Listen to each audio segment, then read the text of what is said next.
Quand la confiance est brisée, le danger n'est jamais loin. Bienvenue dans Dossier Mystère, je suis votre animateur Étienne. Dites-nous d'où vous nous écoutez. Vos commentaires rendent toujours le mystère plus passionnant. Partons à la découverte de la vérité. Le soleil printanier brillait sur les toits de St. Mildred's Cross, un village de cartes postales niché entre des collines et des haies taillées. La journée a été consacrée au salon annuel du bien-être, une idée nouvelle défendue par l'énergique Madame Amelia Tran, récemment revenue de Londres pleine d'idées modernes sur la guérison holistique et la pleine conscience. Les villageois en tenue du dimanche déambulaient parmi les stands, proposant des remèdes à base de plantes, des séances de respiration guidée et des jus de fruits pressés à froid, tandis que la verdure du village bourdonnait de conversations polies et de bâillements étouffés. Au centre de tout cela se trouvait le docteur Simon Radcliffe, le thérapeute nouvellement arrivé du village, un homme à la coupe impeccable et au regard d'une fermeté troublante, offrant des consultations gratuites sous un chapiteau rayé. Miss Marple, coiffée de son élégant chapeau de paille, déambulait parmi les étals, échangeant des plaisanteries avec des connaissances et dégustant une tisane plutôt amère offerte par une femme nerveuse qui affirmait que cela équilibrerait les énergies émotionnelles. De telles notions ne lui servaient de guère. La nature, humaine pensait-elle, ne changeait pas par le régime alimentaire ou la méditation. Il était simplement vêtu différemment d'une décennie à l'autre, mais son cœur battant, l'avidité, la jalousie, la peur restaient le même. Il était à peine 3 heures lorsque le tumulte commença. Un cri perçant traversa le doux bavardage, faisant sursauter un troupeau de pigeons qui s'envolèrent. Les têtes se tournèrent brusquement vers la tente thérapeutique où Madame Tran recula en trébuchant, ses mains gantées se tenant la bouche avec horreur. Plusieurs villageois se précipitèrent vers elle, et Miss Marple, après une légère hésitation, la suivit à pas mesurés. À l'intérieur du chapiteau, le docteur Simon Radcliffe gisait affalé sur sa chaise, le corps étrangement tordu. Son visage était pâle, la peau autour de sa bouche était teintée d'un bleu pâle et peu naturel.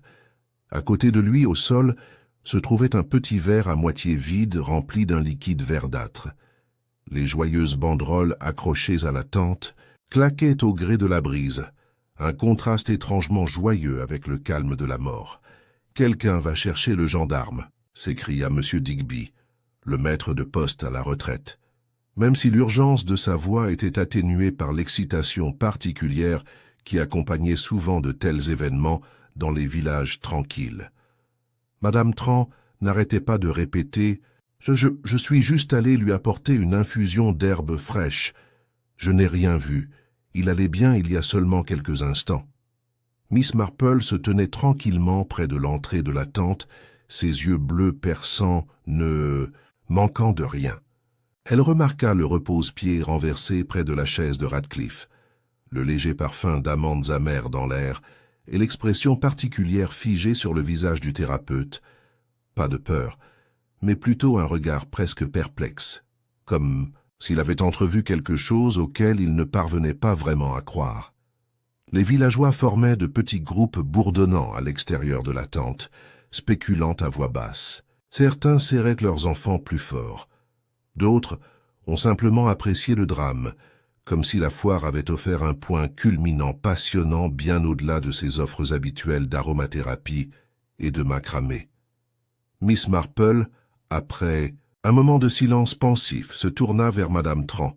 « Pauvre homme, dit-elle doucement, sa voix pleine de bienveillante tristesse. Je me demande, était-il très populaire, à votre avis? Les thérapeutes entendent parfois des choses qu'ils ne devraient pas entendre, vous savez. » Madame Tran cligna des yeux, visiblement surprise, mais avant qu'elle puisse répondre, l'arrivée de l'agent Short interrompit le moment. Le jeune agent, rouge et sérieux, se frayait un chemin à travers la foule rassemblée, son cahier déjà en main. « Reculez, s'il vous plaît, tout le monde. Personne ne doit partir tant que les déclarations n'ont pas été prises, » annonça-t-il avec un peu plus de bravade que d'autorité. Alors que la foule murmurait et bougeait, Miss Marple observait avec un détachement serein. Elle avait vécu assez longtemps pour savoir que dans un village comme St. Mildred's Cross, on ne connaissait jamais vraiment ses voisins. Du moins, pas jusqu'à ce que la mort ouvre les fissures de chaque façade souriante. La foire était terminée. La tente Wellness était devenue une scène de crime, et quelque part parmi les villageois rassemblés, soupçonnait Miss Marple, se tenait quelqu'un qui avait décidé que la recherche de la santé mentale était tout à fait trop dangereuse pour le docteur Simon Radcliffe, j'ai compris. Voici la transition comme vous l'avez demandé. Frénésie de spéculation chuchotée. La nouvelle de la mort subite du docteur Radcliffe s'était répandue de maison en maison comme une étincelle sur des buissons secs, déclenchant des théories, des soupçons et des griefs de longue date qui n'avaient rien à voir avec les herbes ou la thérapie. À la High Street Bakery, Madame Abernathy, qui n'était jamais du genre à refuser son jugement, a déclaré devant un pain aux groseilles à moitié pris qu'il devait s'agir d'un suicide. « Ces types, dit-elle sombrement, remuant son thé avec une vigueur inutile, portent des fardeaux dans leur esprit.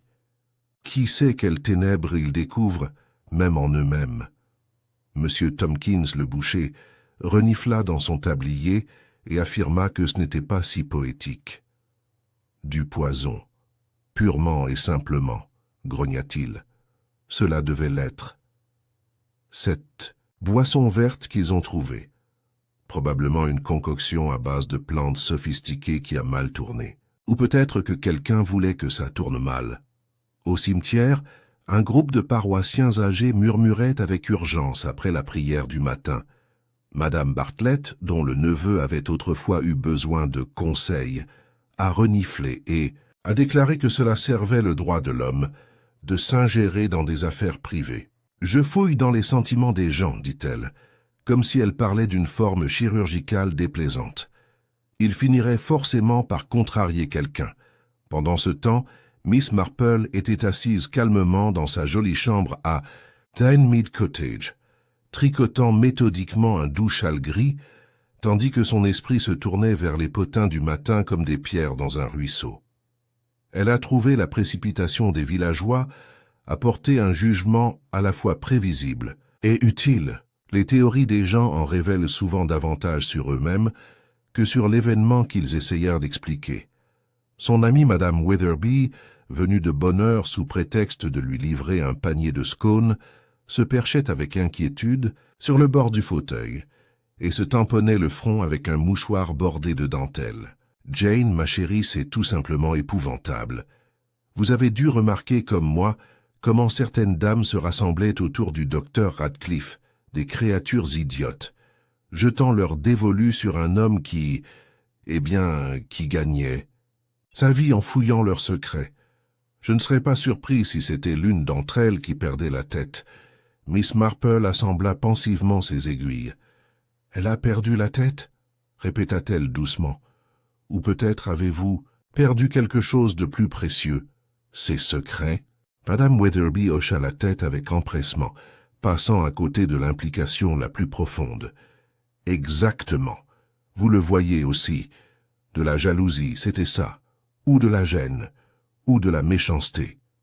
Dans tout le village, les théories se sont tissées en réseaux de plus en plus élaborés.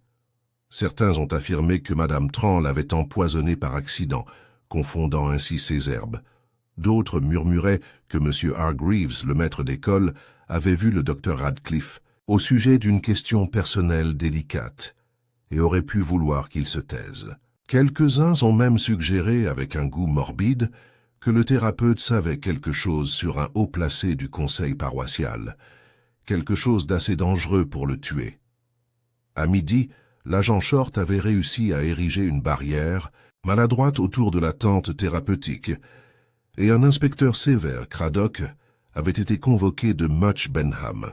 Dans l'esprit de nombreux villageois, la simple présence d'un inspecteur étranger confirmait leurs pires craintes. Un meurtre avait eu lieu à St. Mildred's Cross, et c'était, comme toujours, les voisins vers lesquels il fallait se tourner. Miss Marple a observé les marées changeantes des soupçons sans commentaire. Après tout, elle avait vécu assez longtemps pour savoir que la véritable culpabilité incombait rarement au suspect dont on parlait le plus. Non, pensa-t-elle en sirotant son thé. Le vrai criminel était probablement très calme en ce moment, se cachant derrière les ragots du village, aidant peut-être même à les attiser. Il y avait une chose que Miss Marple trouvait particulièrement curieuse. Même si les villageois étaient impatients de proposer des théories, personne ne semblait discuter de ce qu'avait réellement été le docteur Radcliffe sous ses manières polies et son sourire sympathique. Peu de gens parlaient de véritable amitié avec cet homme. Moins nombreux encore ont exprimé leur gratitude pour son aide. C'était comme si, en mourant, il était devenu moins une personne qu'un chiffre sur lequel chacun projetait ses peurs et ses ressentiments. Au moment où le soir tombait sur la croix de Sainte Mildred et que les cloches de l'église sonnaient, fut une heure solennelle. Les villageois s'étaient divisés en camps. Ceux qui croyaient à un accident, ceux qui murmuraient un scandale et ceux qui soupçonnaient quelque chose de bien plus délibéré et sombre. Dans chaque cuisine et salon, les rideaux tremblaient, les bouilloires bouillaient, et de vieux griefs étaient exhumés au nom de la justice, et Miss Marple, tricotant régulièrement dans le crépuscule qui s'épaississait, s'autorisa un petit sourire satisfait. Le village commençait à se montrer. Il ne lui restait plus qu'à regarder et attendre. L'inspecteur Craddock est arrivé tard dans l'après-midi, ses bottes laissant des traces humides sur le chemin pavé alors qu'il examinait les lieux avec un détachement professionnel. Homme au visage simple et sérieux, et à l'air d'une patience constante, il n'était pas étranger au village comme St. Mildred's Cross, ni au drame particulier qui s'envenimait tranquillement derrière des rideaux de dentelle et des haies taillées. Sa première impression de la tente du Wellness Fair n'a pas été favorable. Les scènes de crime étaient rarement bien rangées, mais celle-ci, avec ses tracts épars sur le nettoyage émotionnel et la guérison par la respiration, semblait particulièrement confuse. Le corps du docteur Radcliffe avait déjà été enlevé sous des ordres stricts, et la tente avait été maladroitement bouclée par l'agent Short, dont les tentatives pour gérer la foule étaient à peu près aussi efficaces que de rassembler des papillons. Craddock, après quelques questions pointues et un soupir exaspéré, fit envoyer le gendarme pour noter les déclarations des témoins de porte en porte, espérant que cela le maintiendrait au moins à l'écart. Pendant ce temps, Miss Marple, soucieuse de ne pas intervenir officiellement, se positionnait exactement là où elle devait être, dans le flux d'informations, mais jamais à la source. Elle se déplaçait, tout à fait innocemment, d'un petit groupe de villageois à l'autre, à la manière d'une vieille dame intéressée mais inoffensive. Elle écoutait, elle posait des questions simples, apparemment idiotes, et elle observait, toujours observait, les étincelles d'émotion qui traversèrent les visages lorsque certains noms ou certains faits étaient évoqués. Dans la maison couverte de roses de Madame Tran, Amelia Tran arpentait le salon en se tordant les mains. Miss Marple était assise sagement, ses aiguilles à tricoter claquant doucement. « Je n'arrive pas à y croire, Miss Marple, » dit Amelia, la voix tremblante. Il était tellement plein de vie, il avait de nombreux projets pour étendre sa pratique, des séances de groupe, un nouveau jardin de méditation, et dire que je lui ai apporté cette boisson aux herbes, et si je l'empoisonnais? Miss Marple offrit un sourire apaisant. « Les herbes peuvent être très puissantes, Madame Tran. Mais dites-moi, le docteur Radcliffe préparait-il ses propres thés ou les lui apportiez-vous souvent? »« Oh, il a fait toute une histoire à propos de ses propres mélanges, » répondit précipitamment Amelia. « Mais il était tellement occupé hier qu'il m'a laissé lui en apporter une nouvelle. C'était juste de la camomille et de la valériane. Parfaitement sûr, camomille et valériane. Miss Marple a caché ce détail. La camomille était assez bénigne, mais la valériane, mal dosée, pouvait avoir des effets étranges. Pourtant, il semblait peu probable qu'une surdose accidentelle puisse expliquer la teinte bleue particulière observée autour de la bouche de Radcliffe.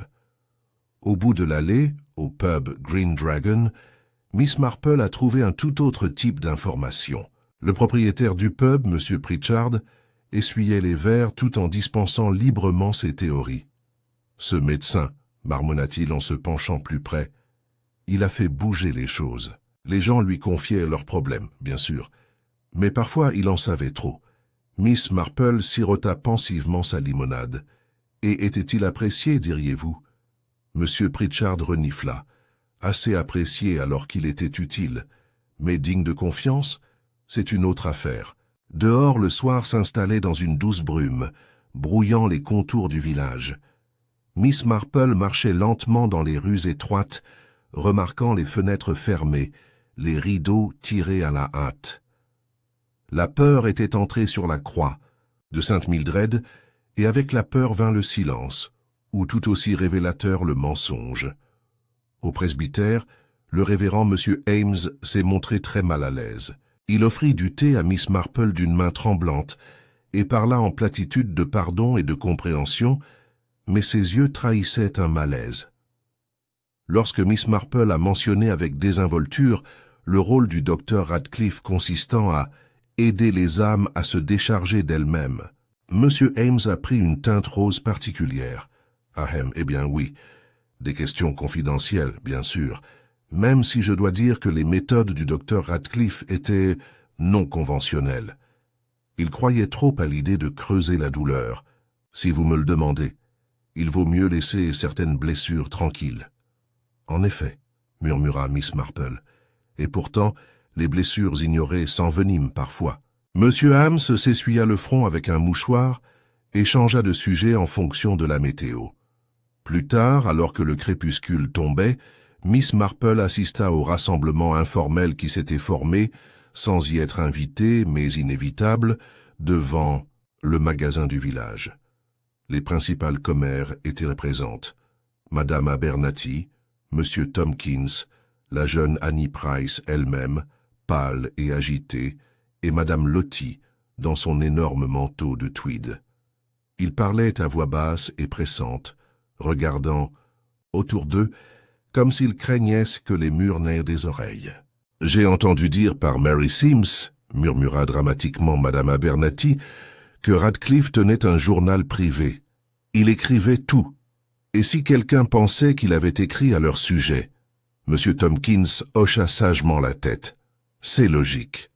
S'il a menacé de révéler quelque chose, eh bien les gens feront des choses désespérées lorsqu'ils seront acculés. Miss Marple sourit intérieurement.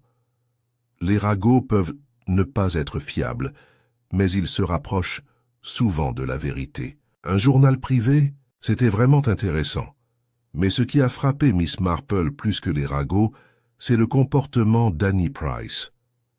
La jeune femme tressaillit à chaque mot tranchant, se tordit nerveusement les mains et laissa tomber son sac lorsque Madame Lottie mentionna la connaissance des secrets de Radcliffe.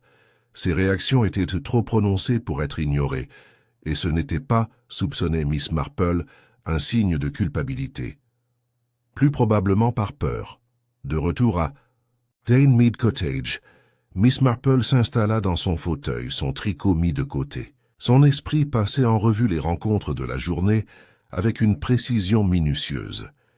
Il n'y avait, elle en était certaine, aucune grande conspiration en jeu ici. Au lieu de cela, il y avait quelque chose de beaucoup plus simple. La folie, humaine, l'orgueil, la peur et le désespoir. Elle réfléchit au docteur Radcliffe lui-même. Un homme qui s'occupait professionnellement de secrets courait toujours un risque. Mais il s'était aussi montré ambitieux, peut-être trop pour le tissu social fragile d'un petit village. Son charme lui avait gagné la confiance. Mais cette confiance pouvait rapidement se détériorer lorsque les gens réalisaient qu'ils pouvaient détenir le pouvoir de révéler leurs échecs les plus privés. S'il y avait eu un mobile au meurtre, il ne résidait pas dans la jalousie professionnelle, ni dans un malheur accidentel, mais dans la peur. Quelqu'un avait eu peur de ce que Radcliffe savait, ou de ce qu'il croyait savoir, et avait décidé de le faire taire. Et pourtant, pensa Miss Marple en fronçant légèrement les sourcils, quelque chose ne collait pas parfaitement. La peur peut conduire à la violence, oui, Mais le poison, lent, délibéré, choisi de telle manière que Radcliffe aurait pu penser qu'il s'agissait simplement d'une boisson à base de plantes au goût amer, ne traduisait pas la panique, mais la planification. Quelqu'un d'assez intelligent pour administrer une dose mortelle sans être détecté immédiatement, et assez confiant pour le faire au milieu d'une foire animée. Le regard de Miss Marple se tourna vers les rangées de fleurs soignées de son jardin, leurs couleurs atténuées dans le crépuscule. Les apparences étaient toujours trompeuses. Les fleurs les plus délicates pouvaient cacher les tiges les plus épineuses. Non, ce n'était pas un crime passionnel ou impulsif. C'était un crime né du calcul. Et quelque part à St. Mildred's Cross, le meurtrier était en liberté. Peut-être même bénéficiant du réconfort de savoir que les soupçons se dispersaient parmi tant de cibles probables. Mais pas pour longtemps, pensa Miss Marple en reprenant son tricot. Les modèles, une fois commencés, avaient tendance à se révéler avec le temps. Il fallait simplement avoir la patience de les voir émerger. L'inspecteur Craddock a travaillé rapidement une fois qu'il a obtenu les faits de base. C'était un homme pratique, qui comprenait la valeur de l'élan dans une enquête sur un petit village. Plus les soupçons restaient sans direction, plus les rumeurs chuchotées risquaient de se transformer en alibi et en alliance. 24 heures après la mort du docteur Radcliffe, Craddock avait réuni son premier suspect, un choix qui provoqua de nombreux hochements de tête autour de St. Mildred's Cross, Madame Amelia Tran. C'était en surface évident. Madame Tran avait été la dernière personne à avoir vu Radcliffe vivant, à l'exception de quelques passants qu'il avait aperçus assis dans sa tente, apparemment en parfaite santé. Elle lui avait préparé et apporté la boisson qui était désormais au centre de l'enquête. On l'avait vu s'inquiéter nerveusement autour de la tente avant la découverte de son corps. Pour l'inspecteur Craddock, ces faits formaient une chaîne suffisamment solide pour justifier au moins un interrogatoire sérieux. À midi, Madame Tran avait été invitée, très fermement, dans la petite pièce latérale située à l'arrière de la salle des fêtes, temporairement transformée en salle d'entretien de fortune. Miss Marple, bien sûr, n'avait aucun rôle officiel dans ces procédures, mais elle se retrouva confortablement assise dans un salon voisin, apparemment pour aider Madame Witherby à organiser un thé de collecte de fonds. Ses oreilles, aussi pointues que ses aiguilles à tricoter, manquaient très peu. À l'intérieur, Craddock se penchait par-dessus la table, sa voix mesurée mais inflexible. « Vous avez préparé la boisson, Madame Tran.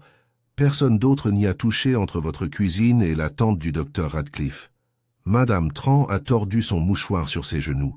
« Je le crois.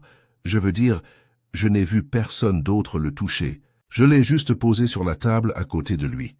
Il parlait avec quelqu'un et je ne voulais pas l'interrompre. » Les sourcils de Craddock se haussèrent légèrement. « Quelqu'un d'autre?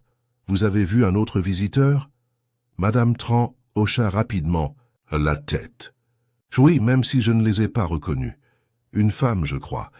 Elle portait un chapeau à large bord assez à la mode. Je n'ai fait qu'entrevoir. L'inspecteur l'a noté, même si son expression suggérait du scepticisme. Les témoins avaient tendance à se rappeler des détails utiles uniquement sous pression, et généralement après avoir parlé à des voisins. « Madame Tran, a-t-il poursuivi, vous avez souvent parlé de votre admiration pour le travail du docteur Radcliffe. Mais avez-vous peut-être été impliqué plus personnellement? Des désaccords. » La question pointue mais polie fit mouche. Les joues d'Amelia Tran rougirent. « Certainement pas. » Elle a pleuré. « J'ai soutenu son travail, oui.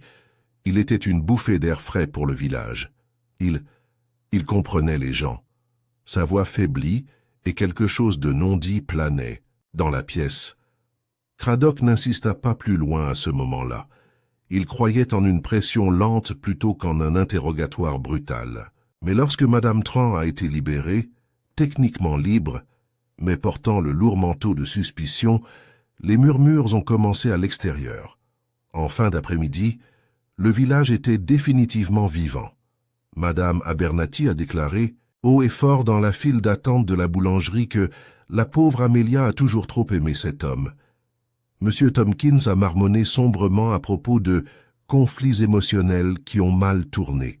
Même Madame Lottie, généralement inoffensive, a suggéré que peut-être qu'Amelia savait quelque chose qu'elle ne voulait pas révéler. Miss Marple, errant tranquillement parmi ces déclarations, écoutait avec un intérêt détaché. Elle ne croyait pas qu'Amelia Trant avait empoisonné le docteur Radcliffe. Enchevêtrement émotionnel, certainement, peut-être même une dévotion déplacée, mais pas un meurtre. Madame Trant était impulsive, oui, insensée sans doute, mais planification, administration délibérée de poison sous l'observation du public. Cela ne convenait pas. Miss Marple avait observé depuis longtemps que le meurtre, comme la broderie, révélait le caractère de son auteur. Madame Trant brodait peut-être des lignes courbes à la hâte, mais pas le motif soigné et complexe qui avait si efficacement mis fin à la vie du docteur Radcliffe. Elle repensa au témoignage de Madame Trant, une femme avec un chapeau à large bord. C'était un détail facile à inventer, mais aussi facile à ignorer. Miss Marple réfléchit attentivement. Lors d'un événement public comme le salon du bien-être, les chapeaux étaient assez courants. De nombreuses femmes les portaient pour protéger leur peau délicate ou pour compléter leur robe. Mais parmi les participants, il y avait peu de chapeaux vraiment à la mode.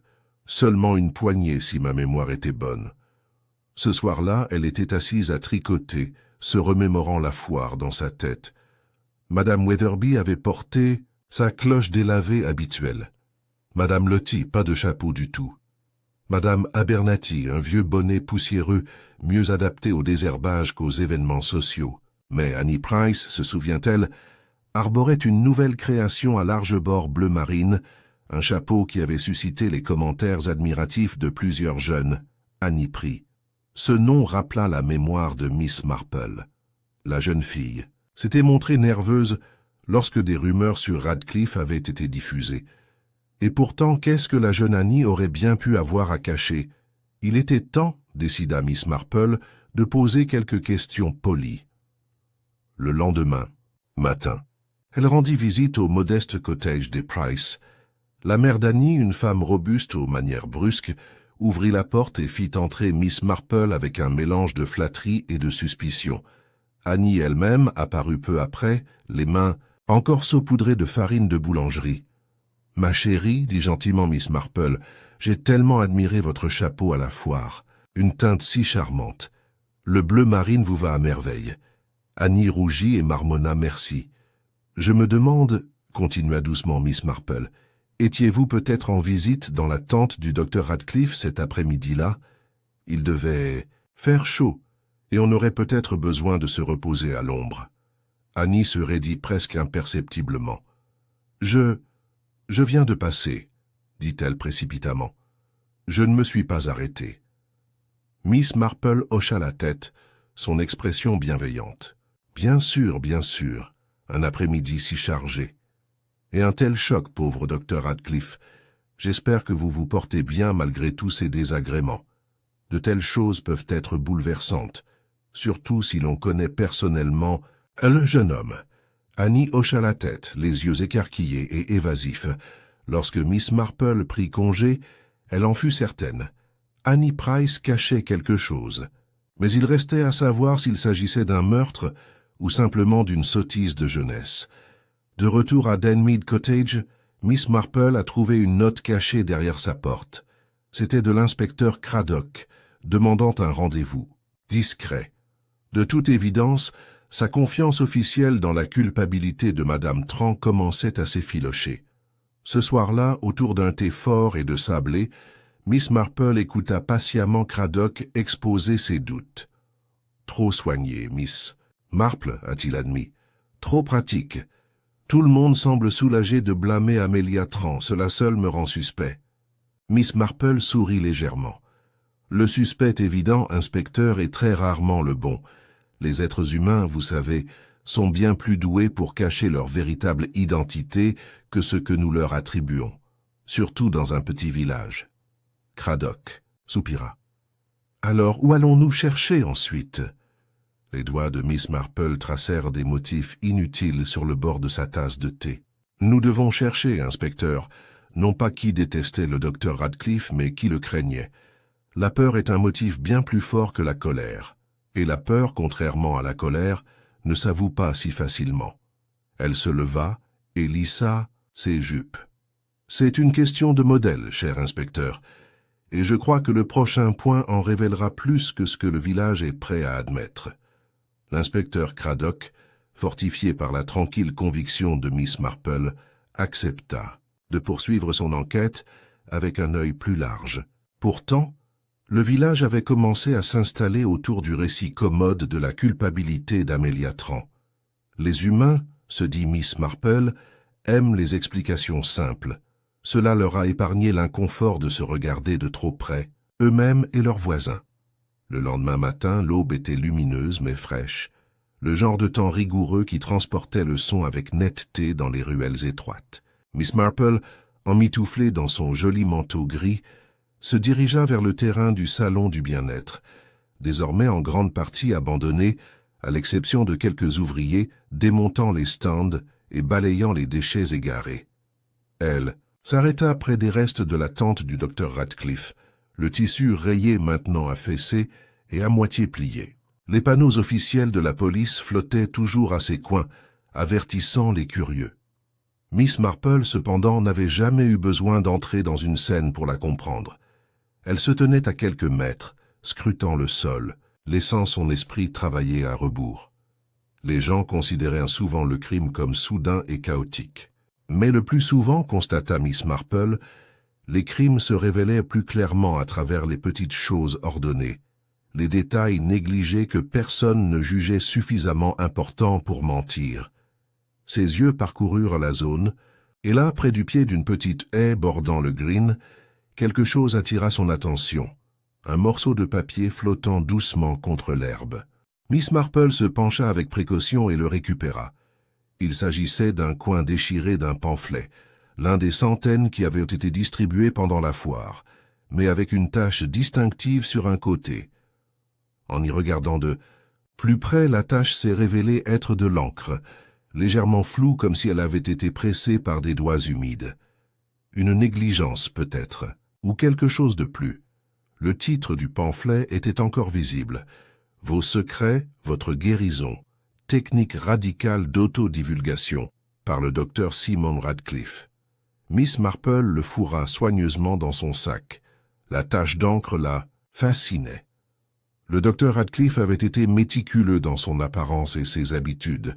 Lui, un homme qui se targuait de son professionnalisme, aurait-il distribué des brochures souillées? Ou est-ce que quelqu'un, dans un moment de stress ou de colère, l'a géré assez brutalement pour laisser une marque?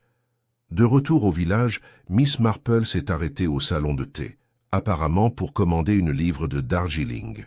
Madame Bellingham, la propriétaire, était en train de polir le comptoir lorsque Miss Marple sortit nonchalamment la brochure déchirée. « C'est vraiment dommage pour la foire, » dit-elle avec légèreté. « J'ai trouvé ça qui circule. Les idées tellement étranges que ces thérapeutes modernes ont, vous ne trouvez pas ?» Madame Bellingham regarda le journal et fronça les sourcils. « Oh oui, ceux-là. Le docteur Radcliffe en a donné toute une pile à Annie Price pour qu'elle les distribue, vous savez. La pauvre fille, elle était terriblement troublée. Elle en a laissé tomber la moitié près du stand de limonade. » Miss Marple sourit sereinement. Alors Annie travaillait en étroite collaboration avec le docteur Radcliffe cet après-midi-là. « Oh, oui. Elle avait l'air plutôt mal à l'aise, si vous me demandez. Elle regardait autour d'elle comme si elle s'attendait à ce que quelqu'un la gronde. » Un autre point dans le modèle, pensa Miss Marple. Plus tard dans l'après-midi, Miss Marple a eu une deuxième conversation avec Madame Weatherby, celle-ci consistant en grande partie en de longues plaintes sur l'état de la jeunesse moderne. Mais, cachée parmi les lamentations, se trouvait une autre information utile. « Bien sûr, » dit Madame Weatherby en posant sa tasse avec un tintement, « il n'est pas étonnant qu'il y ait eu des problèmes. Ce Radcliffe a suscité toutes sortes de sentiments. J'ai entendu dire qu'il a encouragé Annie à confronter son fiancé à propos de problèmes de contrôle. Honnêtement, pouvez-vous imaginer?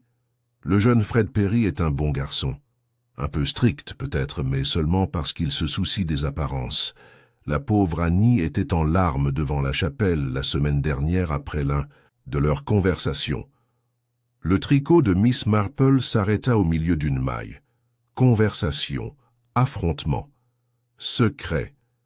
Fred Perry, le golden boy du village, fils d'agriculteur respectable, n'est pas du genre à tolérer facilement l'embarras public. Des fiançailles rompues seraient honteuses, un scandale encore pire. Si le docteur Radcliffe avait réellement encouragé Annie à le défier, peut-être même à le quitter, alors Fred Perry avait un motif. La peur de l'humiliation publique était une force puissante dans les petits villages où la réputation signifiait souvent plus que le bonheur. L'indice caché, la brochure avec sa tache d'encre, avait dirigé Miss Marple vers Annie. Le lien d'Annie avec Fred Perry, révélé dans les chuchotements du village, allait encore plus loin. À présent, Miss Marple sentait la forme de la vérité se presser contre la surface. Pas encore terminé et pas prêt à être dévoilé, mais proche. Pourtant, il était dangereux de le supposer. Il lui fallait une pièce supplémentaire du puzzle. Sur un coup de tête, Miss Marple se dirigea de nouveau vers le presbytère.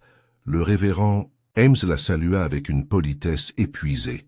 « Monsieur Ham, dit-elle doucement, je me demandais si vous gardiez toujours la boîte des objets trouvés de la foire.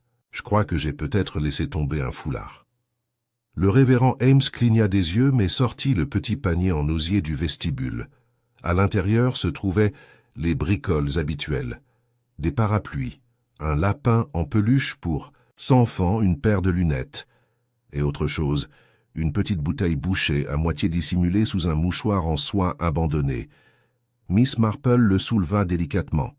L'étiquette était manuscrite mais lisible. Extrait de valériane. Très concentré.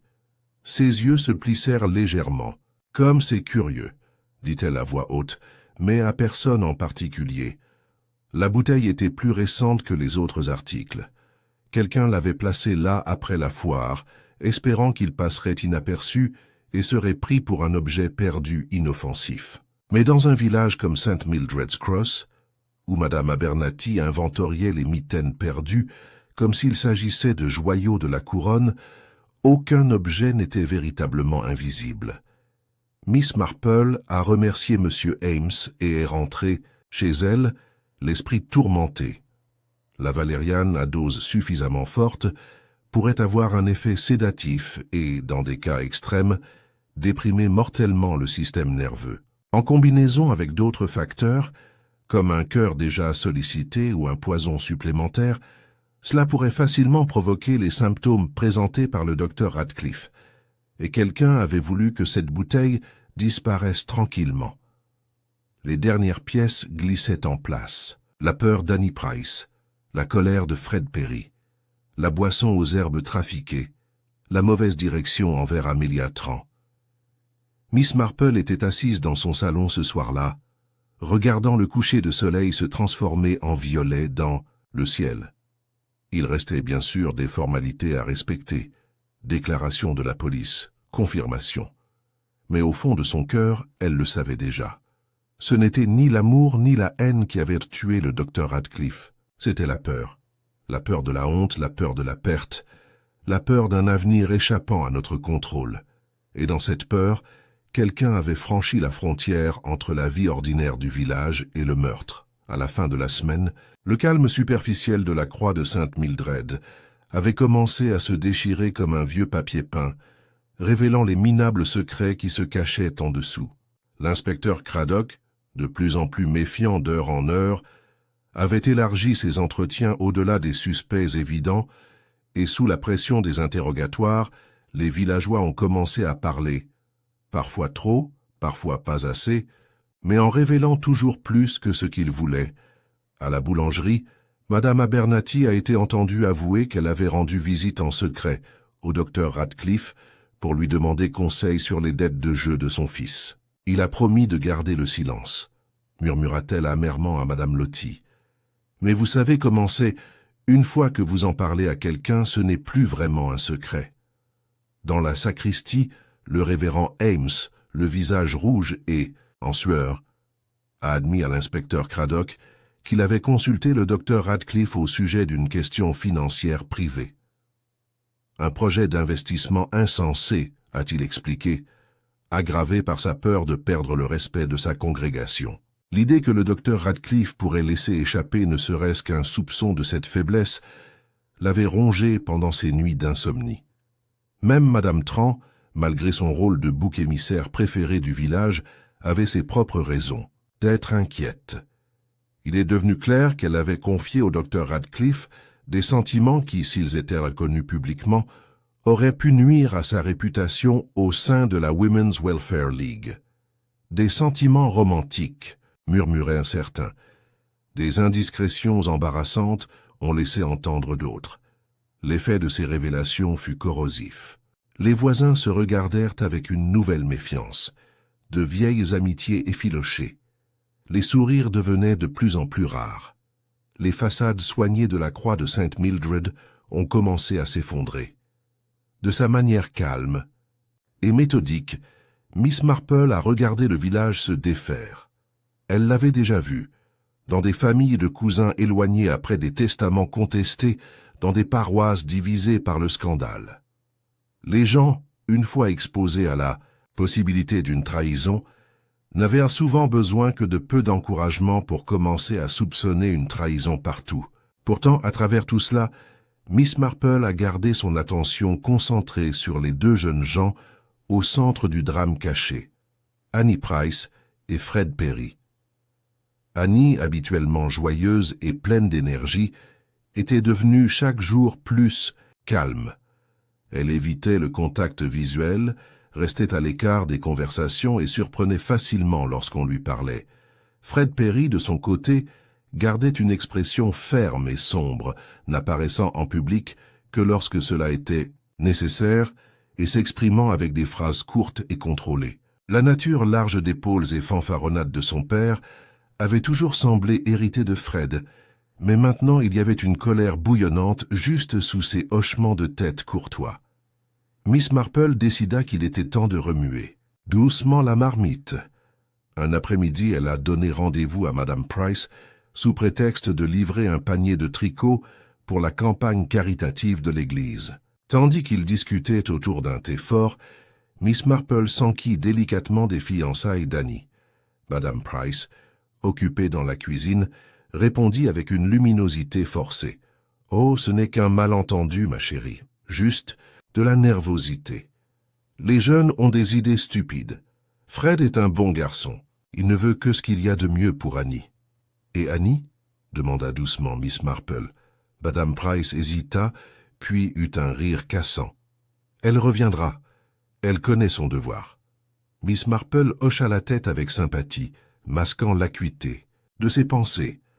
Un mariage fondé sur le devoir et non sur l'affection était en effet un terrain fragile, et si Annie avait commencé à se retirer, encouragée par les conseils du docteur Radcliffe, cela aurait porté un coup dur à la fierté de Fred, et peut-être à ses projets pour son propre avenir.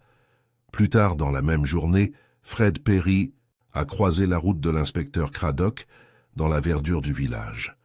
Leur conversation, entendue par bribes par Madame Weatherby, et donc inévitablement transmise à la moitié du village dans l'heure, était laconique. « Tu penses que j'ai quelque chose à voir avec ça ?» cracha Fred. « Nous parlons simplement à tous ceux qui ont eu affaire au docteur Radcliffe, » répondit Craddock d'une voix mesurée. La réponse de Fred fut rapide et défensive. Cet homme a mis des idées dans la tête d'Annie. Il l'a retournée contre sa famille. Contre son propre sens. Il méritait un bon coup de pied, pas ça. Craddock le remercia et le laissa partir, mais Miss Marple, entendant le récit plus tard, remarqua la formulation particulière.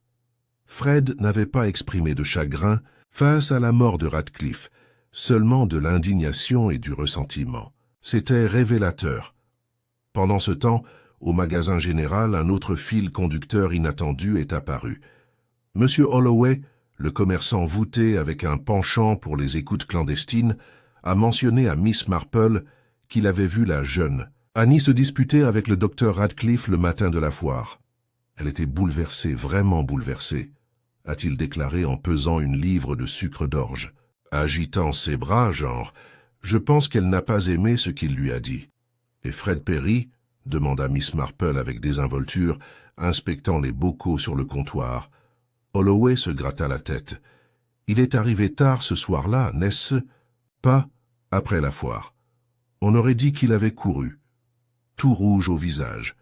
Il a acheté une bouteille de cidre et est parti à grands pas, sans même demander comment ça va. Fred Perry, qui se piquait de sa politesse. Fred Perry, inhabituellement échevelé et de mauvaise humeur. Le motif commençait à prendre de la couleur maintenant. Ce soir-là, dans son salon, Miss Marple a tout exposé mentalement, avec autant de soin que de disposer les points d'une tapisserie. Fred avait un motif. La peur de la honte, la colère, de perdre le contrôle d'Annie. Fred en a eu l'occasion. Il a été aperçu près de la foire après les heures d'ouverture, lorsque la scène était moins fréquentée. Fred le savait. En tant que fiancé d'Annie, il aurait su qu'elle avait été invitée à reconsidérer leurs fiançailles. Mais aurait-il eu la ruse d'utiliser du poison? Miss Marple a pensé à la bouteille de valériane concentrée trouvée à la paroisse. Ce n'était pas une arme évidente. Cela nécessitait des connaissances ou des conseils. Et puis, elle repensa à Madame Lottie, l'herboriste non officielle du village, celui qui préparait des toniques contre les rhumatismes, les maux de tête, voire les nerfs. Une femme qui connaissait les forces et les dangers des plantes, même si elle jouait le rôle d'une simplet. Peut-être que Fred avait demandé son aide, peut-être sans le savoir, ou peut-être encouragé. Il y avait encore des secrets à découvrir, encore des confrontations minutieuses à mettre en scène. Mais Miss Marple en était désormais sûre. Le meurtre du docteur Radcliffe n'était pas l'œuvre d'un accident ou d'une impulsion. C'était la peur. Et la peur, une fois semée, pourrait en effet produire des fruits très noirs. Dans la lumière déclinante, elle ramassa son tricot et sourit légèrement. Le village pensait avoir trouvé sa coupable en la personne d'Amelia, Tran. Bientôt, très vite, il réaliserait à quel point il s'était trompé. Juste au moment où le village commençait à s'installer dans une suspicion inquiète autour de Fred Perry, une nouvelle perturbation s'est propagée à St. Mildred's Cross, changeant le cours de l'enquête et jetant un nouveau doute sur les opinions soigneusement formées de chacun. Cela arrivait, comme cela arrivait souvent, par un matin humide et gris, avec un simple coup à la porte de Miss Marple. L'agent Short, l'air encore plus inquiet que d'habitude, se tenait sur le pas de sa porte, sa casquette à la main. « Je vous demande pardon, Miss Marple, mais l'inspecteur Craddock vous demande si vous pouvez venir au presbytère. Il y a eu un cambriolage. »« Une effraction ?» répéta doucement Miss Marple en attrapant son manteau. « Oui, madame. Le presbytère, hier soir. » La nouvelle a circulé rapidement à St. Mildred's Cross. Au moment où Miss Marple atteignit le presbytère, la moitié du village bouillonnait déjà de spéculations. Le révérend Ames flottait dans le couloir, se tordant les mains tandis que l'inspecteur Craddock et un agent au visage sombre examinaient le chaos qui régnait dans le bureau. Des papiers étaient éparpillés sur le sol, des livres arrachés des étagères, un classeur ouvert de force. Son contenu s'est répandu comme les entrailles d'une bête blessée. Sur le bureau, le panier des objets trouvés gisait retourné, son contenu éparpillé. Et, confirma le révérend, Hams avec les lèvres tremblantes, la bouteille d'extrait de valériane manquait. Miss Marple se tenait tranquillement, absorbant la scène. Pas seulement une destruction aléatoire. Quelqu'un cherchait quelque chose de spécifique. Craddock se tourna vers elle, exaspéré. « C'est trop soigné, Miss Marple, trop précis. Celui qui a fait ça ne cherchait pas des objets de valeur. Il recherchait quelque chose en rapport avec le docteur Radcliffe. » Miss Marple hocha la tête pensivement. « Ou peut-être, dit-elle doucement, après quelque chose qui pourrait les lier. À lui. » L'agent Short, de retour d'une visite du village, a déclaré que personne n'avait rien vu de suspect. Aucune empreinte de pas dans le sol humide, pas de vitre cassée. Quiconque était entré l'avait fait avec une clé ou une connaissance intime du bâtiment. À l'intérieur du bureau, Miss Marple se baissa pour examiner le classeur. La plupart du contenu semblait intact. Registres paroissiaux, listes de baptême, bancs de mariage. Mais tout au fond, cachée derrière un registre de cantiques désuets, elle trouva une petite enveloppe, à moitié déchirée et marquée de l'écriture du docteur Radcliffe. Curieuse, elle l'ouvrit. À l'intérieur se trouvait une liste manuscrite et brève, une série d'initiales et de dates AP, 3 mars FP, 5 mars MT, 10 mars RA. 12 mars, les yeux de Miss Marple se plissèrent légèrement. Initiales, date, des rendez-vous peut-être, des séances confidentielles, et les noms correspondaient des plus facilement qu'on pourrait le penser. Annie Price, Fred Perry, Madame Tran, le révérend Ames, tant de secrets réunis par un seul homme, autant d'occasions de ressentiment ou de peur. Mais pourquoi cette liste?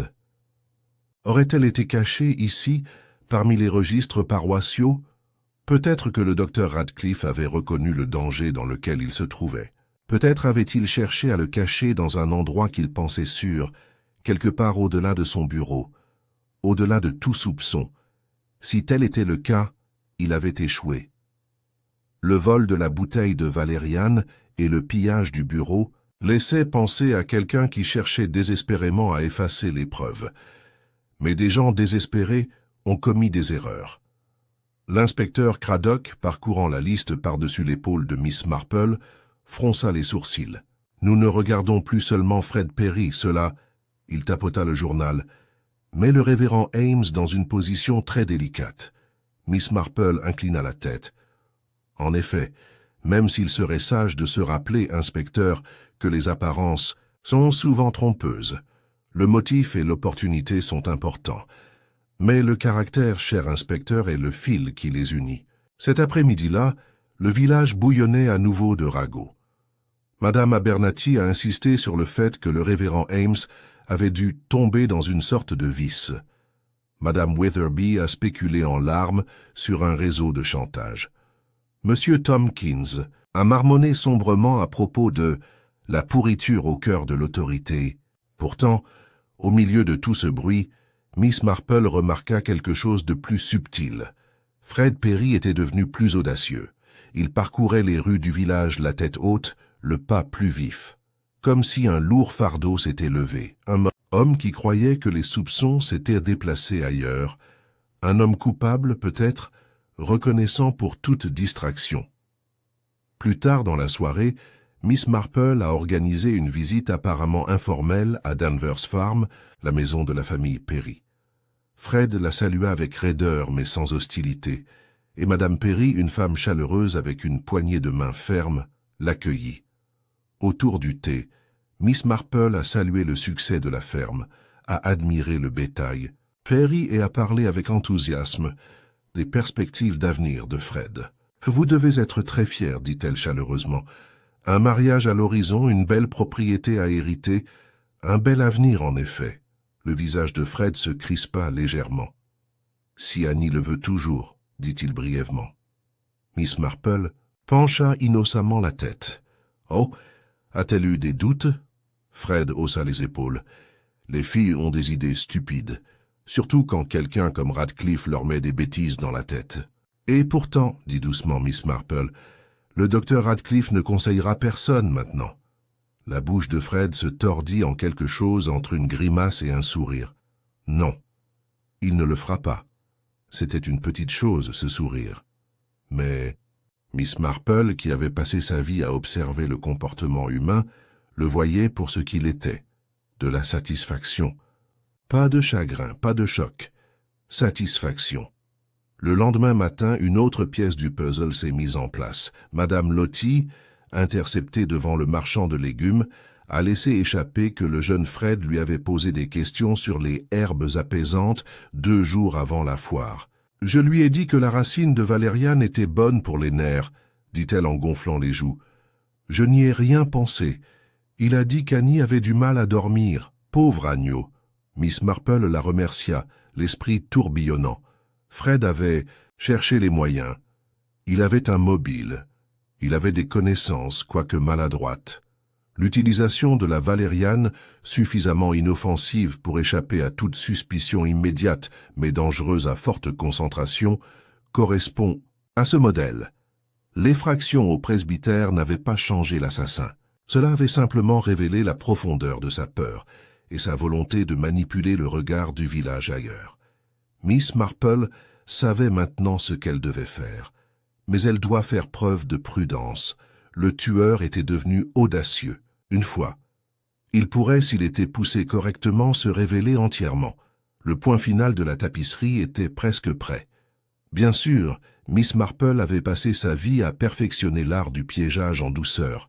Il ne s'agissait pas de ruse ou de menace, mais de mettre en scène un décor si naturel, si inoffensif, que les coupables se révéleraient à travers leur propre peur. Elle l'avait vu d'innombrables fois dans des affaires de moindre importance, une broche volée, un shilling égaré.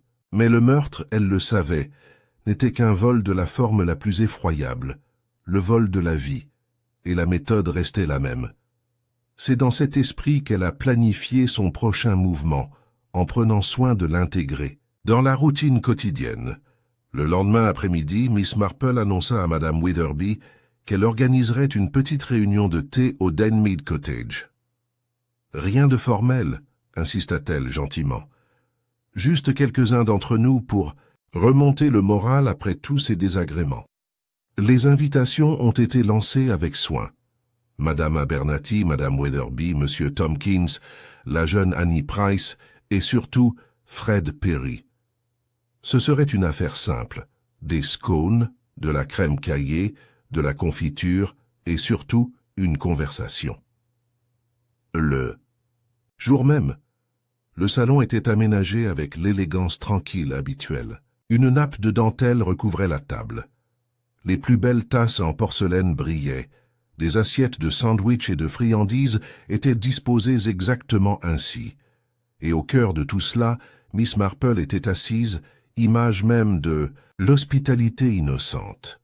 Les invités sont arrivés à l'heure, comme le font les villageois, lorsque quelque chose de non dit crépite dans l'air.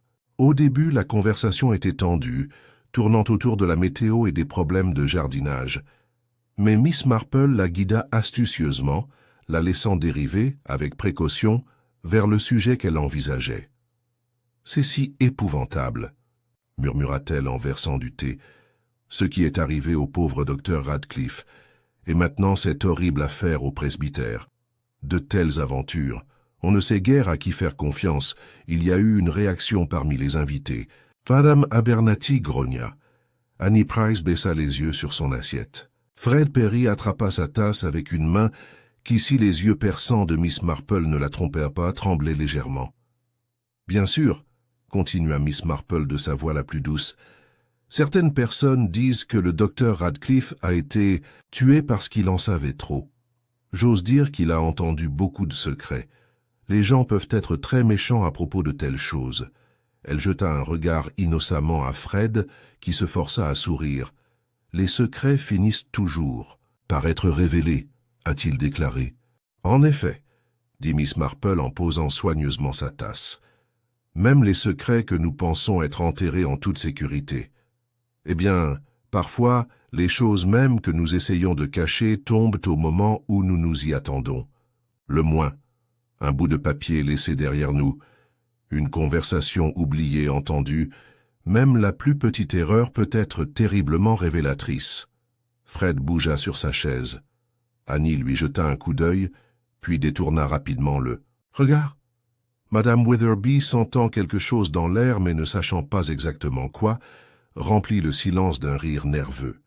Miss Marple sourit doucement. « Je pense toujours, » a-t-elle déclaré, que la culpabilité se manifeste le plus clairement non pas lorsque les gens sont accusés, mais lorsqu'ils croient qu'ils sont en sécurité, lorsqu'ils croient que les soupçons les ont échappés. C'est à ce moment-là que leur garde baisse. Elle laissa les mots pendre comme un filet souple. Fred s'éclaircit la gorge. « Tu veux dire, celui qui a fait ça doit se sentir en sécurité maintenant ?» Miss Marple pencha la tête, ou se pensant assez intelligent pour avoir déjoué tout le monde. Il y eut une pause. La pièce, malgré tous ses rideaux ensoleillés et son chintz fleuri, parut soudain très calme. Puis Miss Marple ajouta, avec un air de vaine spéculation, « C'est intéressant à propos de la valériane, vous savez, une herbe si puissante à forte dose, et si facilement négligée si elle est déguisée dans une boisson. » Le visage de Fred se figea pendant une fraction de seconde, si brève que personne d'autre n'aurait pu le remarquer. Mais Miss Marple a vu. Et maintenant, a-t-elle poursuivi, la bouteille a disparu, volée au presbytère. Comme c'est astucieux de supprimer les preuves, en supposant, bien sûr, que l'on sache qu'elle était là en premier lieu. La tasse de thé de Fred trembla légèrement alors qu'il la posait. Miss Marple ne donna aucun signe de le remarquer. Elle se tourna vers Annie Price avec un sourire chaleureux. « Vous avez été si utile à la foire, cher enfant. Cela a dû être terriblement stressant d'aider le docteur Radcliffe. Tous ces gens qui se confiaient à lui. J'imagine que cela lui a pesé lourdement sur l'esprit. » Annie, visiblement luttant entre la terreur et la loyauté, murmura quelque chose d'indistinct. Fred lui lança un regard dur. Miss Marple appuya doucement. « On vous a vu en train de lui parler juste avant le début de la foire, n'est-ce pas, Annie ?» Les mains d'Annie se tordirent sur ses genoux. « Je le remerciais juste pour ses conseils. »« Et Fred était-il à proximité ?» demanda Miss Marple, sa voix toujours douce. Fred répondit à sa place, sa voix trop aiguë. « J'étais occupé à aider à monter les tentes. » Miss Marple sourit gentiment. « Bien sûr, même si je crois que M. Holloway a mentionné votre arrivée assez tard ce soir-là, M. Perry. » Fred se raidit. La bouche de Madame Witherby s'ouvrit légèrement, continua Miss Marple d'un ton léger. « Cela a dû être une journée très déroutante pour vous. Préparer la foire, gérer vos fiançailles, vous inquiétez de ce que pourrait dire le docteur Radcliffe. » Les mains de Fred se sont serrées en poing sur la table. « Après tout, » dit Miss Marple en posant son thé et en le regardant directement dans les yeux pour la première fois, « ce serait terriblement préjudiciable si certains secrets étaient révélés, n'est-ce pas? Surtout s'ils concernèrent la fierté ou la réputation. » La salle retint son souffle. Fred Perry se leva brusquement, repoussant sa chaise avec un cri perçant. « Je n'ai pas besoin d'écouter ça, » a-t-il lancé. « Vous ne faites que bavarder et vous faites bouger les choses. » Il se précipita vers la porte, et dans cette retraite furieuse, Miss Marple trouva sa confirmation. La culpabilité ne s'est jamais enfuie lentement. Après le départ de Fred, les autres restèrent stupéfaits. Annie Price enfouit son visage dans ses mains tremblantes. Madame Witherby, regardant impuissante Miss Marple jusqu'à la porte, murmura « Mais pensez-vous » Miss Marple lui tapota doucement la main. « Je pense, chérie, que le jeune Fred a beaucoup à répondre. » Plus tard dans la soirée, elle a rencontré en privé l'inspecteur Craddock. Elle raconta le goûter avec précision, notant chaque sursaut, chaque mot mal placé, chaque tremblement. « Il sait qu'il est attrapé », a-t-elle terminé. « Il pense qu'il peut bluffer, mais il est paniqué maintenant. Si vous le pressez doucement, inspecteur, je pense que vous constaterez qu'il avoue assez tôt. » Craddock, qui avait désormais appris à ne pas douter de l'instinct de Miss Marple, hocha la tête d'un air sombre. « Nous l'amènerons demain. » Matin. Miss Marple le regarda partir, un léger chagrin dans le cœur. Il en a toujours été ainsi. Derrière chaque crime se cache la fragilité humaine ordinaire, la peur, l'orgueil, la honte. Et une fois exposé, il n'a laissé que des ruines à sa place. Elle se remit à tricoter, ses doigts bougeant régulièrement sur la laine. Le règlement final était proche, et bientôt, St. Mildred's Cross connaîtrait enfin la vérité. Le lendemain matin, la brume était lourde. Le village tranquille sous un ciel bas et maussade. À Dunmead Cottage, Miss Marple était assise tranquillement, son tricot sur ses genoux, attendant un mot. Elle n'avait désormais aucun doute sur l'issue. Les pièces étaient clairement disposées. Il s'agissait simplement de les exprimer avec des mots que même les esprits les plus obstinés ne pouvaient plus nier. L'inspecteur Craddock arriva juste après 10 heures, l'air sombre mais résolu. Fred Perry était en détention, même si le jeune homme avait d'abord protesté violemment, criant à la calomnie et à la persécution. Pourtant, le poids des preuves, associé aux observations minutieuses de Miss Marple, avait suffi à justifier une accusation formelle. À la salle des fêtes, transformée à la hâte en salle d'audience, une petite foule tendue s'est rassemblée. Seule une poignée de villageois avait été autorisée à y assister. Madame Weatherby, Madame Abernathy, Monsieur Tompkins et le révérend Ames parmi eux. Annie Price était assise au fond, pâle et tremblante, sa mère lui serrant fermement la main. Miss Marple se tenait tranquillement à l'écart, sa présence rassurante, même si peu de gens se rendaient encore compte que c'était elle qui avait véritablement dénoué le nœud de la mort du docteur Radcliffe. L'inspecteur Craddock se leva le premier, exposant la séquence de base des événements. Il a décrit les preuves trouvées ou manquantes, la bouteille de valériane volée, la liste de noms cachés, le comportement suspect après la foire. Puis il se tourna vers Miss Marple. « Miss Marple, dit-il respectueusement, vous nous avez grandement aidés. Auriez-vous la gentillesse d'expliquer dans vos propres mots ce qui, selon vous, s'est produit ?» Il y eut un silence interrompu, seulement par le léger craquement des planches du plancher, alors que les villageois se penchaient en avant. Miss Marple, avec sa modestie habituelle, joignit les mains et parla de sa voix claire et sans hâte. « Pour moi, savoir qui avait tué le docteur Radcliffe n'a jamais vraiment été un mystère, commença-t-elle. Il s'agissait plutôt d'observer non pas ce que les gens disaient, mais ce qu'ils choisissaient de cacher. » Elle jeta un coup d'œil à Fred Perry assis rigidement les bras croisés, la mâchoire serrée. « Le docteur Radcliffe, a-t-elle poursuivi, était un homme qui trafiquait des secrets.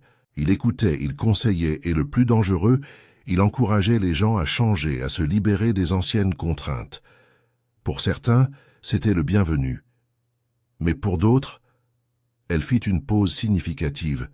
C'était terrifiant. Elle se tourna vers la petite foule. Fred Perry avait construit son avenir avec soin, des fiançailles avec Annie Price, une ferme stable à hériter, une position respectable dans le village. Mais Annie, sous la direction du docteur Radcliffe, avait commencé à se demander si son chemin était vraiment le sien, si l'amour construit sur le devoir et la peur était vraiment de l'amour. Annie poussa un petit halètement audible, mais Miss Marple continua. Fred craignait de perdre non seulement Annie, mais aussi toute sa position dans le village. Des fiançailles rompues auraient été une honte, particulièrement ici, où la fierté et la réputation comptent tant. Elle laissa un moment pour que cela s'imprègne. Mais Fred n'était pas idiot. Il savait que la violence attirerait les soupçons. Le poison, cependant, administré par quelque chose d'aussi inoffensif qu'une boisson aux herbes, semblerait naturel, surtout dans un salon du bien-être. Il y eut une inspiration collective. Fred a demandé conseil à Madame Lottie sur les herbes calmantes et il s'est procuré de la valériane concentrée. À petite dose, la valériane apaise. À forte dose, en particulier en combinaison avec la faiblesse cardiaque préexistante, du docteur Radcliffe, elle devient mortelle. L'inspecteur Craddock hocha la tête d'un air sombre, confirmant que le rapport médical suggérait effectivement une tension cardiaque exacerbée par un dépresseur. Continua Miss Marple. Fred a soigneusement chronométré ses actions. Il a attendu un moment lorsque Madame Trent avait livré sa propre boisson aux herbes au docteur Radcliffe. Dans la confusion de la foire, il était assez simple de changer de verre ou d'ajouter quelques gouttes à la boisson lorsque personne ne regardait. Madame Trent, assise avec raideur dans le public, ferma brièvement les yeux, des larmes coulant sur ses joues. Elle avait eu peur d'en porter la responsabilité pour toujours. Et lorsque les soupçons ont commencé à grandir, dit doucement Miss Marple, Fred a fait son geste le plus audacieux. Il est entré par effraction dans le presbytère, a fouillé le bureau et a volé la bouteille de valériane restante, essayant d'effacer tout lien entre lui et la méthode du meurtre. Elle se tourna maintenant directement vers Fred. « Mais vous avez commis des erreurs, Monsieur Perry. Des petites erreurs, mais suffisantes. Vous avez réagi trop fortement à monter. Vous n'avez pas pu cacher votre peur lorsque la Valériane a été mentionnée. Vous avez montré de la satisfaction lorsque l'enquête s'est tournée vers d'autres. Et bien sûr, vous avez sous-estimé la seule chose qui révèle toujours tôt ou tard une culpabilité, la nature humaine. Fred se leva d'un bond. « C'est absurde !» il a crié. « Vous n'avez aucune preuve, aucune preuve !» Miss Marple le regarda avec une gentillesse triste. « Au contraire, dit-elle doucement, nous avons votre visite chez Madame Lottie pour des questions sur la Valériane. Nous avons le témoignage de Monsieur Holloway sur votre comportement après la foire. Nous avons la peur d'Annie, non pas parce qu'elle a fait quelque chose de mal, mais parce qu'elle a réalisé trop tard le danger qu'elle courait. » Le visage de Fred est devenu d'un rouge profond et tacheté. « Et dit fermement l'inspecteur Craddock en s'avançant, nous avons les empreintes partielles trouvées sur le pamphlet déchiré récupéré près de la Seine. Le même pamphlet que vous avez manipulé lors de votre dispute avec le docteur Radcliffe ce matin-là. Vos empreintes digitales, monsieur Perry. » La pièce éclata en murmures sourds et choqués. Fred s'affaissa visiblement, le combat s'épuisant de lui. « Je ne voulais pas dire, marmonna-t-il d'une voix rauque. Je voulais juste lui faire peur. Juste un peu. Le rendre malade, le faire partir. » Il se laissa tomber sur sa chaise, vaincu. Annie Price se couvrit la bouche avec ses mains. Sa mère la serrant plus fort. L'inspecteur Craddock a fait signe aux agents d'escorter Fred Perry hors du couloir. Alors qu'il croisait Miss Marple, Fred la regarda avec un mélange de haine et de désespoir, mais elle rencontra son regard avec un calme qui ne tolérait aucun défi. Lorsque la porte se referma derrière lui, le silence tomba. Le révérend. Ames s'éclaircit la gorge maladroitement. Madame Witherby se tamponna les yeux. Même Madame Abernathy avait l'air réservé. Miss Marple se tourna une fois de plus vers les villageois restants. « C'est une chose terrible, dit-elle doucement, quand la peur conduit une personne au crime. Mais c'est souvent le cas. La peur de la honte, du changement, de la perte pousse les bonnes personnes à faire des choses épouvantables. » Elle croisa les mains sereinement. « Et c'est toujours la peur et non la haine qui nous aveugle le plus. » Il n'y a pas eu d'applaudissements, pas de déclaration triomphale, juste une acceptation lourde et solennelle. La justice à St. Mildred's Cross avait été rétablie tranquillement et fermement. Le village de St. Mildred's Cross, autrefois si confortable et sûr de lui, a lentement repris sa routine après l'arrestation de Fred Perry. Mais ce n'était pas la même routine. Pas tout à fait. En surface, la vie a repris son cours ordonné. La boulangerie a rouvert ses portes avec des pains frais fumant sur les étagères. Le vicaire prononçait ses sermons avec seulement une légère hésitation dans la voix.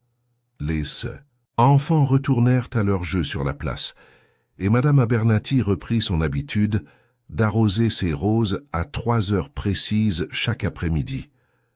Pourtant, une tension invisible persistait. Le sentiment que quelque chose de fragile avait été brisé. Les gens ne se saluaient plus avec les sourires faciles d'avant. Les conversations trébuchèrent là où elles se déroulaient autrefois. Une certaine prudence s'était glissée dans chaque interaction, comme si chaque villageois se demandait désormais ce qu'il savait réellement de ses voisins. Le salon du bien-être, si fièrement conçu et si tragiquement marqué, a été discrètement démantelé. Madame Trans, ses ambitions sociales gravement meurtries, s'est retirée de la vie publique pendant un certain temps.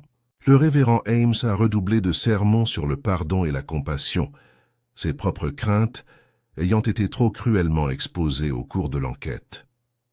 Quant à Annie Price, elle passait de longues journées aux côtés de sa mère, bougeant tranquillement et évitant toute attention inutile.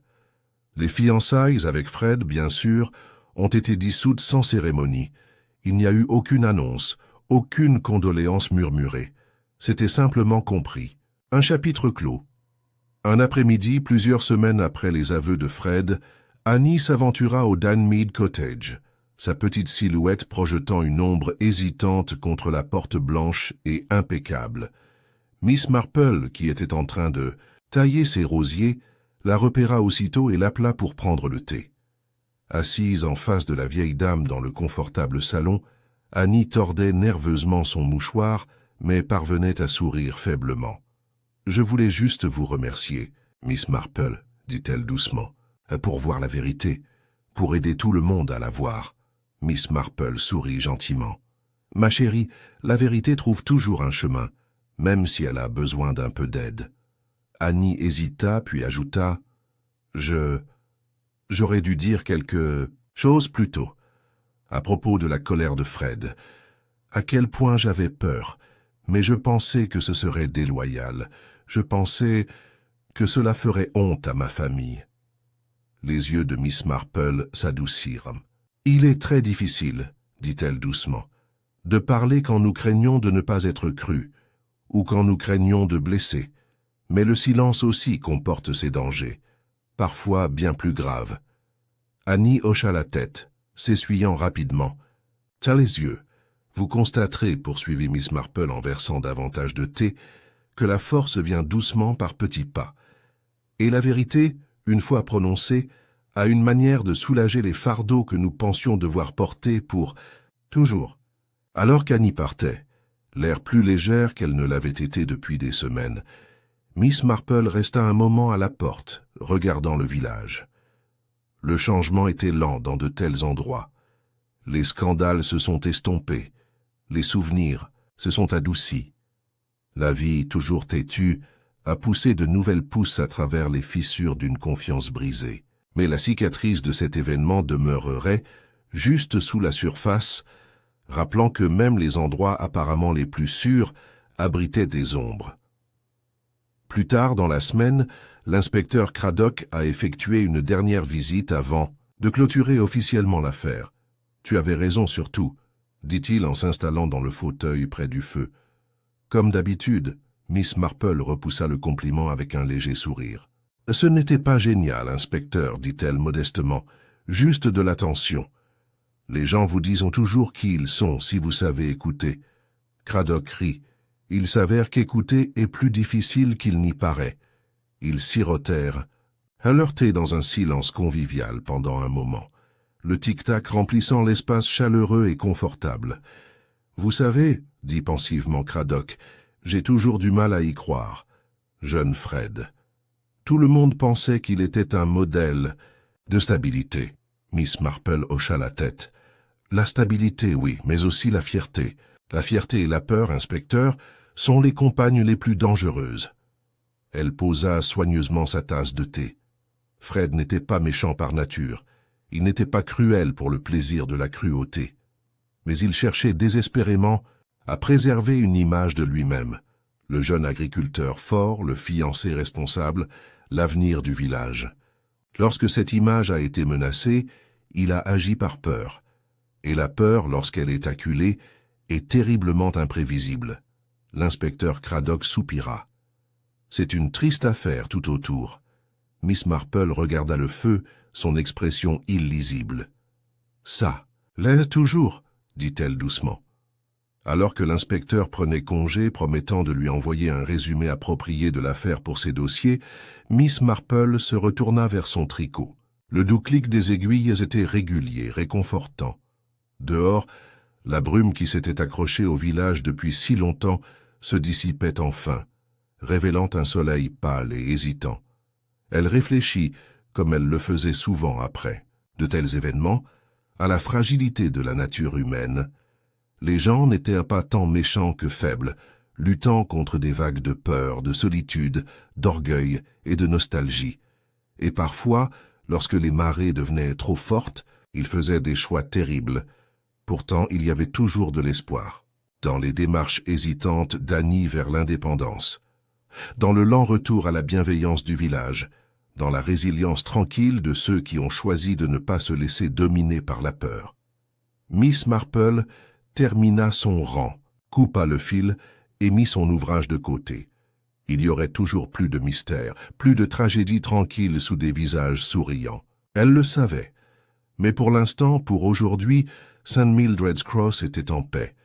Et Miss Marple, sage dans la voie des cœurs à la fois purs et capricieux, se contentait d'observer et d'attendre, prête pour la prochaine fois que la nature humaine se révélerait, inévitablement, une fois de plus. Et à la fin, souhaitez-vous également une version compilée complète et soigneusement formatée de l'ensemble de l'histoire, si vous en avez besoin pour le téléchargement de votre projet ou pour le document final. Faites-le moi savoir. Certainement. Voici la dernière section. Maintenant, générez la dernière section de l'histoire, garantissant une résolution satisfaisante. Maintenez la progression logique des indices et des arcs de personnages, en livrant la révélation finale en douceur, tout en gardant la fin percutante et fidèle au style du détective. Section finale. La conclusion, St. Mildred's Cross, malgré. Tout son charme tranquille et sa vie de village animé ne sera plus jamais la même. Les secrets qui se cachaient autrefois sous sa surface idyllique ont été mis à nu, enlevant le vernis de l'endroit et en exposant les émotions brutes qui gouvernaient ses habitants. Pourtant, comme cela arrive souvent, la vie continue. Oui, chalet de Miss Marple, la vie était à nouveau calme. Les roses ont fleuri brillamment dans l'air printanier, leurs teintes vibrantes rappelant que même après les pluies les plus abondantes, quelque chose de beau pourrait pousser par la suite. Miss Marple était assise dans son fauteuil préféré près de la fenêtre, tricotant avec sa précision calme habituelle. Elle était contente, même si ses pensées revenaient de temps en temps au village et aux événements qui s'étaient déroulés. L'affaire était close, mais les leçons qu'elle avait enseignées restaient claires et nettes. Il y avait toujours plus chez une personne que ce que l'on voyait. La peur, la jalousie, la fierté, toutes ces choses qui poussent les gens à agir d'une manière qu'ils regretteraient plus tard, ont été à l'origine des événements qui ont conduit à la mort du docteur Radcliffe.